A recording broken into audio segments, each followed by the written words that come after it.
Hello guys, welcome to my channel. तो आज हम लोग क्या पढ़ने वाले हैं? क्लास 10 के लाइफ प्रोसेस नाम का चैप्टर में एक part, working of the heart. इस वीडियो को देखते रहिए और आप हार्ट के बारे में सब कुछ आप जान जाएंगे। कैसे हार्ट वर्क करते हैं, different circulations, different parts of the heart, सब कुछ। अभी इस वीडियो के बाद हम लिख के देते हैं कि आपको कोई अगर पूछेंगे तो आप झट से जवाब दे देंगे, right? So okay, let's continue, right? Okay, now as you can see screen पे हम लोग हार्ट का ड्राइंग दिया हुआ है। तो पहले तो हार्ट एक ऑर्गन है हम लोगों का बॉडी में, राइट? सो हार्ट हम लोगों के बॉडी में एक वाइटल रोल प्ले करते हैं, करेक्ट? तो हार्ट के बिना you know that we can't live, okay? Heart is there, heart is functioning, that's why हम लोग जी पा रहे हैं, राइट? ओके, सो पहले हम लोग पढ़ लेते हैं कि हार्ट के पार्ट्स के बारे में। तो क्या क्या पार्ट्स है हार्ट के? हार्ट के पहली बात तो ये है कि हार्ट के 4 चैम्बर्स होता है। क्या क्या 4 चैम्बर्स? एक तो हो गया कि एट्रिया। तो एट्रिया का ये 2 पार्ट है जिसको हम लोग एब्रीविएट करके हम लिखे हैं RA, मतलब राइट एट्रियम, और ये हो गया आपका LA, मतलब लेफ्ट एट्रियम, राइट? तो ये हो गया आपका एट्रिया। फिर हम लोग चलते हैं RV और LV, मीन्स वेंट्रिकल्स। वेंट्रिकल्स तो आपका हो गया 2, ऊपर में राइट एट्रिया, लेफ्ट एट्रिया, नीचे में आ गया राइट वेंट्रिकल्स, लेफ्ट वेंट्रिकल्स। तो इतना तो समझ में आ गया होगा आपको कि हार्ट का 4 चैम्बर होता है। एक हो गया आपका राइट एट्रियम और लेफ्ट एट्रियम, दूसरा हो गया राइट वेंट्रिकल और लेफ्ट वेंट्रिकल, ये वाला भी हो गया। चलो नेक्स्ट पार्ट हम लोग समझते हैं कि ब्लड वेसल्स के बारे में, ठीक है? तो ब्लड वेसल्स क्या है? ब्लड वेसल्स हम लोग का बेसिकली हम लोग जानते हैं कि आर्टरी और वेन्स है, 2 है। एक आर्टरी, एक हो गया आपका आर्टरी, और दूसरा हो गया आपका वेन्स, है ना? तो ये वर्ड तो बहुत सिमिलर है आपको। आप अभी तक तो आपका फर्स्ट टर्म तो आने ही वाला है, तो ये दोनों वर्ड्स तो आपको जानकारी रहेंगे, राइट? तो आर्टरी और वेन्स ये 2 ब्लड वेसल्स है। तो अभी जान लेते हैं कि ये लोग कैरी क्या करते हैं। ब्लड वेसल्स कुछ तो कैरी करेंगे, ब्लड तो कैरी करेंगे। आप किस टाइप का ब्लड कैरी करते हैं, है ना? तो वेन्स हो गया आपका, आप एक काम कीजिएगा, हाथ को ऐसे फिस्ट बनाइएगा। फिस्ट बना के आप देखिएगा कि कुछ नर्व्स एकदम टाइट से फिस्ट बनाइए, ठीक है? तो कुछ नर्व्स आपको ऊपर के तरफ दिखेंगे, रिस्ट के तरफ, है ना? तो वो हो गया थोड़ा ग्रीन ग्रीन कलर का दिखेगा आपको, वो हो गया आपका वेन्स। तो वो वेन्स क्या कैरी करते हैं? Deoxygenated blood. क्या कैरी करते हैं? Deoxygenated blood. और आर्टरी क्या कैरी करते हैं? Oxygenated blood. तो ये हो गया आपका वेन्स और आर्टरी। इतना याद रखिएगा कि वेन्स मतलब वो डीऑक्सीजनेटेड ब्लड कैरी करेंगे और आर्टरी मतलब वो ऑक्सीजनेटेड ब्लड कैरी करेंगे। चलो आर्टरी और वेन्स तो हम लोग सीख लिए। अभी थोड़ा एक्सेप्शंस जान लेते हैं इसके बारे में, है ना? तो एक्सेप्शंस क्या है? एक्सेप्शंस 2 है। एक हो गया आपका पल्मोनरी, हम लोग ऐड कर देंगे। क्या ऐड कर देंगे? पल्मोनरी। तो पल्मोनरी जब हम ऐड करें तो अभी देखिए, ये पल्मोनरी जो शब्द है ये सिर्फ हार्ट के लिए ही लगेगा, ठीक है? आपके सिलेबस में किडनी भी आएगा, ठीक है? उसके लिए हम अलग सा वीडियो देंगे, है ना? वो अलग सा वीडियो आप चैनल में जाके मिल जाएगा आपको। आप मेरे चैनल में जाके थोड़ा लाइक, सब्सक्राइब और शेयर कर दीजिएगा, तो आपको ये किडनी का भी अच्छे से एक वीडियो नोट्स के साथ मिल जाएगा, ठीक है? तो ये जो हो गया आपका पल्मोनरी आर्टरी और पल्मोनरी वेन्स। तो आप तो समझ लिए कि वेन्स मतलब वो डीऑक्सीजनेटेड ब्लड कैरी करेंगे और आर्टरी जो है वो ऑक्सीजनेटेड ब्लड। ठीक है, तो पल्मोनरी आर्टरी और पल्मोनरी वेन हो गया आपका एक्सेप्शन।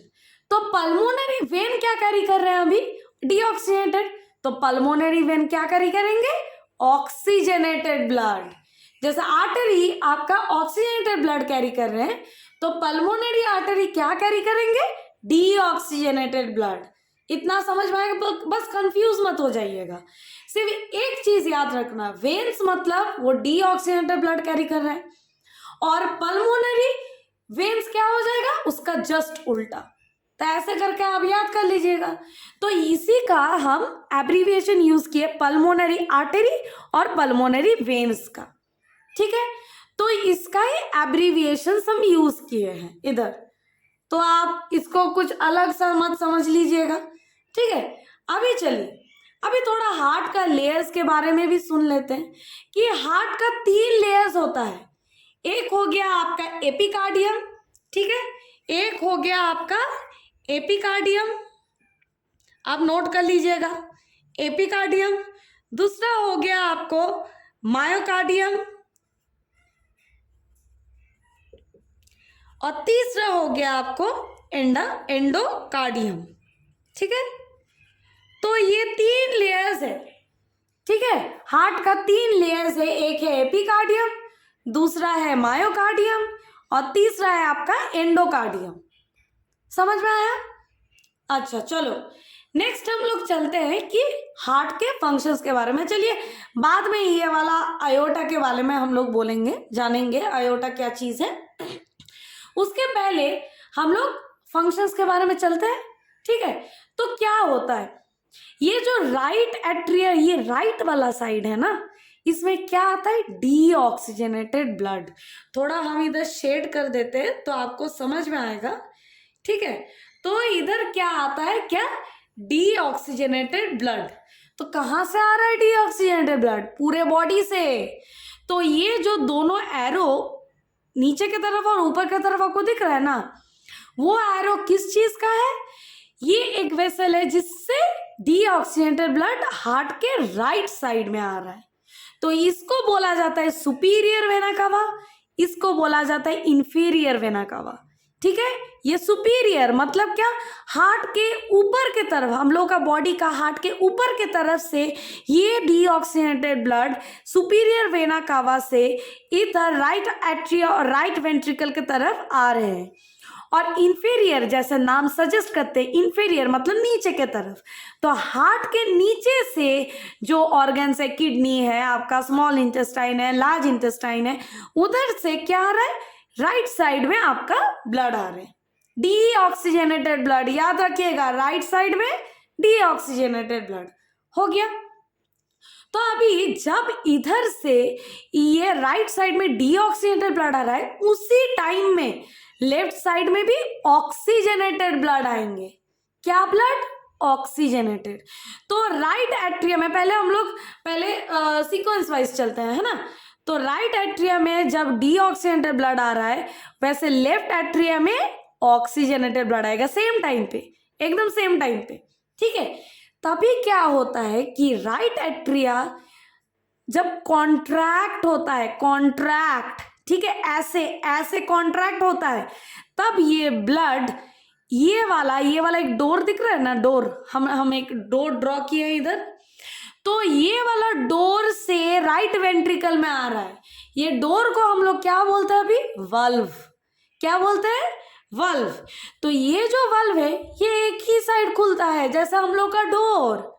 ठीक है, हम लोग का डोर जैसे एक ही साइड खुलता है ना, ये भी एक ही साइड खुलता है, मतलब ये ऐसे ही खुलेगा, बाहर ये बैक करने का कोई रास्ता नहीं है। ठीक है, वापस जाने का कोई रास्ता नहीं है, सिर्फ डोर इसी की तरफ खुलेगा, पीछे की तरफ नहीं खुलेगा। ठीक है, तो अभी ये वाल्व को जो राइट साइड में है, इसको बोलते हैं हम लोग ट्राइकस्पिड वाल्व, ट्राइकस्पिड वाल्व। और ये वाला वाल्व को हम लोग बोलते हैं मिट्रल वाल्व। क्या बोलते हैं, मिट्रल वाल्व। समझ में आया ना? तो ये हो गया ट्राइकास्पिड वाल्व, ये हो गया आपका मिट्रल वाल्व।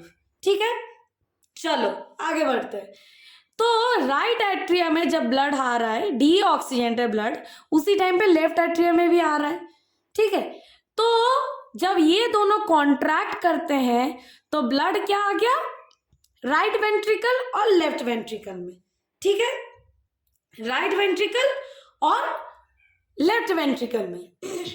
अभी नीचे वाला जब कॉन्ट्रैक्ट होगा, वेंट्रिकल्स जब कॉन्ट्रैक्ट होगा, तभी देखो कि दोनों ये जो एक है और ये दूसरा एक है, ये वाला आयोटा वाला, तो ये जो डीऑक्सीजेनेटेड ब्लड है पल्मोनरी आर्टरी से लंग्स के तरफ चला जाएगा। कहाँ? लंग्स के तरफ।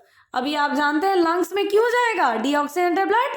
क्योंकि उधर ऑक्सीजनेटेड होने के लिए। ठीक है, लंग्स में ब्रोंकाई, ब्रोंकियोस, उसके बाद लास्ट में एक सैक होता है एल्वियोलाई। एल्वियोलाई में जाके क्या होता है, उधर ब्लड वेसल्स है, तो उधर ब्लड एक्सचेंज हो जाता है। आपको तो पता ही है एल्वियोलाई का फंक्शन, है कि नहीं? तो उधर ब्लड एक्सचेंज होके क्या हो रहा है, डीऑक्सीजेनेटेड ब्लड ऑक्सीजनेटेड हो जा रहा है। फिर जो ऑक्सीजनेटेड ब्लड है वो आपका पल्मोनरी वेन से ये लेफ्ट साइड में आ रहे हैं। तो चलो क्या समझ में आया? हम क्या बोले थे कि राइट एट्रियम में जो डीऑक्सीजनेटेड ब्लड है वो सुपीरियर वेना कवा और इंफीरियर वेना कवा से आया है। हम तो ये नहीं बोले थे कि लेफ्ट एट्रियम में कहाँ से ऑक्सीजनेटेड ब्लड आ रहा है, कौन लेके आ रहा है, किधर से आ रहा है, लंग से आ रहा है। कौन लेके आ रहा है? Pulmonary vein. ये समझ में आया? पल्मोनरी वेन आपका ऑक्सीजनेटेड ब्लड लंग्स से हार्ट के तरफ लेके आते हैं।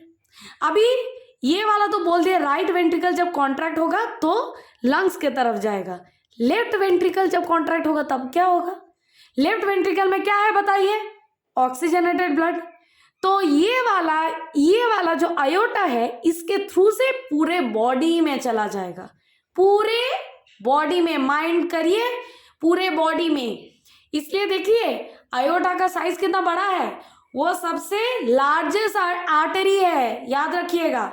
आयोटा सबसे largest artery in our body, understood? Largest artery in our body. चलिए, तो ये पूरा फंक्शन क्लियर हो गया, तो फिर से थोड़ा समझ लेते हैं, है ना? तो राइट एट्रिया में लेफ्ट डीऑक्सीजनेटेड ब्लड आ रहा है सुपीरियर इंफीरियर वेना कावा में। लेफ्ट एट्रिया में लंग से ऑक्सीजनेटेड ब्लड पल्मोनरी वेन के थ्रू से आ रहा है। फिर दोनों जब कॉन्ट्रैक्ट होता है तब राइट वेंट्रिकल और लेफ्ट वेंट्रिकल में आ रहा है ब्लड। राइट वेंट्रिकल जब कॉन्ट्रैक्ट होता है, दोनों एक साथ कॉन्ट्रैक्ट होता है, राइट वेंट्रिकल और लेफ्ट वेंट्रिकल। कॉन्ट्रैक्ट होने के बाद ये डीऑक्सीजनेटेड ब्लड लंग्स के तरफ जाता है और ये जो लेफ्ट में जो ऑक्सीजनेटेड ब्लड था ये आयोटा के थ्रू से पूरे बॉडी में स्प्रेड हो रहा है। ठीक है, ये हो गया आपका फंक्शन। अभी देखिए इधर हम 2 वाल्व के बारे में बोले हैं, और 2 वाल्व है। कहाँ पे? इधर पल्मोनरी आर्टरी में, क्योंकि ये राइट वेंट्रिकल से जो ब्लड जा रहा है ये वापस ना आ सके, इसलिए एक वाल्व है। उस वाल्व का नाम है क्या? Pulmonary valve. पल्मोनरी वाल्व, जैसे नाम है पल्मोनरी आर्टरी का, पल्मोनरी वाल्व, ऐसे याद रखिएगा। और आयोटा का भी है, क्योंकि इधर से भी तो ब्लड जा रहा है ना, आयोटा के थ्रू से भी तो ब्लड जा रहा है ना? तो ये बैकफ्लो ताकि ना हो, इधर भी एक होना चाहिए, तो उसको बोलते हैं आयोटिक वाल्व। क्या बोलते हैं? Aortic valve. ठीक है, तो आगे बढ़ने के लिए मेरे चैनल को सब्सक्राइब कर दीजिएगा ताकि आपको कोई वीडियो ना मिस कर सके। और मैं गारंटी देती हूँ ये देखने के बाद, एमसीक्यू करने के बाद आपको 90% के ऊपर गारंटीड है। ठीक है, चलो, तो ये पूरा फंक्शन हम लोग तो जान लिए, तो थोड़ा बहुत एक्स्ट्रा भी जान लेते हैं। हाँ ठीक है, तो ये जो हम बोले ना कि राइट एट्रिया और लेफ्ट एट्रिया कॉन्ट्रैक्ट करते हैं, इसको दूसरा नाम भी बोला जाता है क्या? सिस्टोलिक। सिस्टोलिक क्या बोला जाता है? सिस्टोलिक। तो ये वाला लेयर्स को थोड़ा हम मिटा देते हैं, तो आप थोड़ा नोट डाउन कर लीजिएगा। ठीक है, तो वो हो गया आपका सिस्टोलिक, ठीक है, सिस्टोलिक। फिर रिलैक्स हो जाना, कॉन्ट्रैक्ट को बोलते हैं सिस्टोलिक, रिलैक्स हो जाना को बोलते हैं डायस्टोलिक, ठीक है, डायस्टोल। समझ में आया, सिस्टोलिक और डायस्टोलिक, ठीक है, ओके। तो ब्लड प्रेशर मेजर हम लोग करते हैं कि किस फोर्स से ये ब्लड एक्चुअली वेसल के ऊपर कितना फोर्स दे रहे हैं, उससे हम लोग ब्लड प्रेशर मेजर करते हैं, ठीक है। तो ये हो गया। और आपको तो पता ही है कि ब्लड प्रेशर हम लोग स्फाइमोमैमोमीटर से हम लोग मेजर करते हैं, स्फाइमैमोमीटर, राइट, ओके। तो ये भी कर लिए हम लोग। फिर हम लोग थोड़ा दो चीज जान लेते हैं कि राइट एट्रिया लेफ्ट एट्रियम से, राइट वेंट्रिकल लेफ्ट वेंट्रिकल में जो ब्लड आ रहे हैं, तो एक तो क्या राइट वेंट्रिकल से लंग्स के तरफ जा रहे हैं और लंग्स से पल्मोनरी आर्टरी के थ्रू से लंग्स के तरफ जा रहे हैं और पल्मोनरी वेन से वापस आ रहे हैं, है ना। तो ये हो गया आपका पल्मोनरी सर्कुलेशन, ठीक है।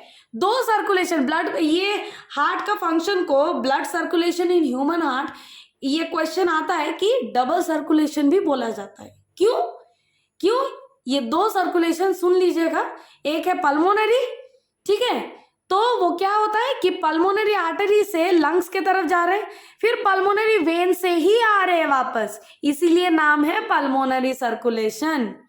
और दूसरा है क्या, सिस्टमैटिक सर्कुलेशन।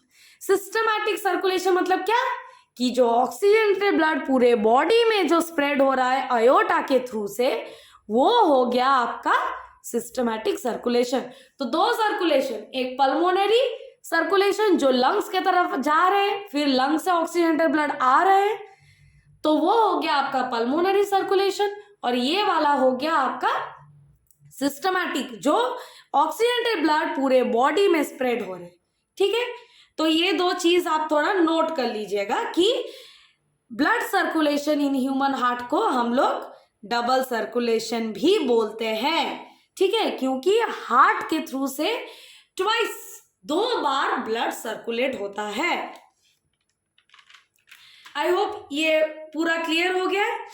और थोड़ा ये चीज भी आप लोगों का क्वेश्चन में आता है कि एट्रिया और वेंट्रिकल्स दोनों में से किसका वॉल थोड़ा थिकर होता है, बोलिए ना। ये आप लोगों का होमवर्क है, ठीक है। कमेंट्स में मुझे बोलिएगा कि वेंट्रिकल्स और एट्रिया में दोनों में से किसका वॉल थिकर होता है, ठीक है, ये मुझे कमेंट्स में चाहिए। Okay, let's see how many of you can say this and in which less time, right, okay. तो और दो चीज, दो वर्ड हम लोग थोड़ा ऐड कर लेते हैं, ठीक है। वो है क्या, SA नोड, और है क्या AV नोड। आपको MCQs मिलेंगे मेरे चैनल पे, ठीक है, डिस्क्रिप्शन बॉक्स में MCQs का लिंक दिया रहेगा। और ये वीडियो थोड़ा एंड तक देखिएगा, ठीक है, क्योंकि हम इधर छोटे में एकदम ब्रीफ करके बोर्ड्स में कितना मैक्सिमम आपका चांसेस है क्वेश्चंस का, वो सब कुछ डिस्कस कर रहे हैं, ठीक है। तो आपका NCERT में शायद इतना ना हो, पर आप लोगों का MCQ एग्जाम होने वाला है, okay. It will be on based on various scopes, so हम वो सारे स्कोप्स कवर कर रहे हैं अपने वीडियो में, ठीक है। तो थोड़ा एंड तक देख लीजिएगा और सब्सक्राइब कर लीजिएगा, ओके। चलो, तो SA नोड और AV नोड, थोड़ा वीडियो में मेरा एक पॉपअप देखिएगा, ठीक है, जहाँ पे SA नोड और AV नोड का लोकेशन हम शो कर रहे हैं। ये पॉपअप में देखिएगा कि SA नोड और AV नोड कहाँ है, ठीक है, इधर और एक इधर, है ना। तो हम जो बोल रहे हैं आपको कि SA नोड, है ना, SA नोड जो है वो क्या है कि ये जो राइट एट्रियम और लेफ्ट एट्रियम जो कॉन्ट्रैक्ट कर रहे हैं, ये ऐसे ही कॉन्ट्रैक्ट कर जाएगा? नहीं भाई, ऐसे तो नहीं कॉन्ट्रैक्ट करेगा, सब कुछ सिग्नल है। जैसे आप तो पढ़े ही होंगे कि ये जो रिफ्लेक्स एक्शन पढ़े होंगे ना क्लास 7th 8th में, कि हम लोग जब कोई हॉट ऑब्जेक्ट टच करते हैं तो एक सिग्नल हम लोग का, एक इम्पल्स जाता है ब्रेन की तरफ, फिर ब्रेन बोलता है कि हाथ हटाओ, तब हम लोग हाथ हटाते हैं, नहीं तो नहीं हटाते। तो ये भी है वही कि ऐसे नोड क्या करता है कि ये सिग्नल भेजता है राइट एट्रिया और लेफ्ट एट्रिया को, तब ये दोनों कॉन्ट्रैक्ट करते हैं, ऐसे ही नहीं कॉन्ट्रैक्ट करते, एक सिग्नल भेजा जाता है, ठीक है। तो तब वो लोग कॉन्ट्रैक्ट करते हैं, तब उसके बाद वो जो सिग्नल है वो ये एवी नोड में आता है, ठीक है। एवी नोड जो इधर है स्क्रीन में देख सकते हैं आप। तो एवी नोड फिर वेंट्रिकल्स को कॉन्ट्रैक्ट करने का क्या देता है, सिग्नल देता है, ठीक है। तो एवी नोड और एसे नोड, इसमें एमसीक्यूज भी हम दे चुके हैं, ठीक है। तो वो थोड़ा देख लीजिएगा, सॉल्व कर लीजिएगा, तो एकदम आपका 90% के ऊपर तो एकदम कंफर्म है। चाहे अगर आप एनसीईआरटी अच्छे से पढ़ ले और ये देख ले तो बस आपको कोई रोक ही नहीं सकता फुल मार्क्स से, है ना। चलो, तो ये हो गया आपका एसे नोड और एवी नोड, ठीक है। और थोड़ा और एक चीज बोल देते हैं, हाँ, कि ये जो बीच का जो मसल है, जो ये दोनों ब्लड को मिक्स करने में हेल्प नहीं करता, ठीक है। ये दोनों ब्लड मिक्स नहीं होता ये मसल से वजह से। ये मसल, ये वाला पार्ट को हम लोग क्या बोलते हैं, ये वाला पार्ट है ना, ये वेंट्रिकल्स और एट्रिया और इसके बीच में जो पार्ट है ना, उसको हम लोग बोलते हैं सेप्टम। क्या बोलते हैं, सेप्टम, ठीक है। तो ये हो गया आपका सेप्टम। और एक चीज बोलते थे, ये जो एसे नोड है ना, यही हम लोगों का क्या काम करता है पता है आपको, it is considered as the pacemaker of the heart. क्या, pacemaker of the heart, ठीक है। तो मुझे इतना तो समझ में आ रहा है कि सबको समझ में आ गया है। थोड़ा कमेंट्स में बोल दीजिएगा कि कैसा लगा, ठीक है। अगर कोई डाउट है तो बोल दीजिएगा, हम नेक्स्ट वीडियो में कंप्लीट कर देंगे आपका, ठीक है। और किसी भी टॉपिक में आपको अगर चाहिए कोई हेल्प, कोई आप चाहते हैं कि हम वीडियो बनाएं इसके ऊपर, कोई भी सब्जेक्ट का, मैथ्स बोलिए, फिजिक्स बोलिए, केमिस्ट्री बोलिए, ठीक है, कोई भी सब्जेक्ट का अगर आपको प्रॉब्लम हो रही है तो आपको वीडियो चाहिए, उसका एक्सप्लेनेशंस चाहिए, प्लीज कमेंट बॉक्स में मुझे कमेंट कर दीजिएगा, इमीडिएटली आपको वीडियो मिल जाएगा मेरे चैनल पे, ठीक है। तो थैंक्स फॉर वॉचिंग। आप थोड़ा इसको समझ लीजिएगा वीडियो को पॉज करके, है ना। तो कहीं पे भी अगर आप अटक रहे हैं तो वीडियो को पॉज कर लीजिएगा। So good luck guys, the exams are approaching, stay home, stay safe, right? Thank you.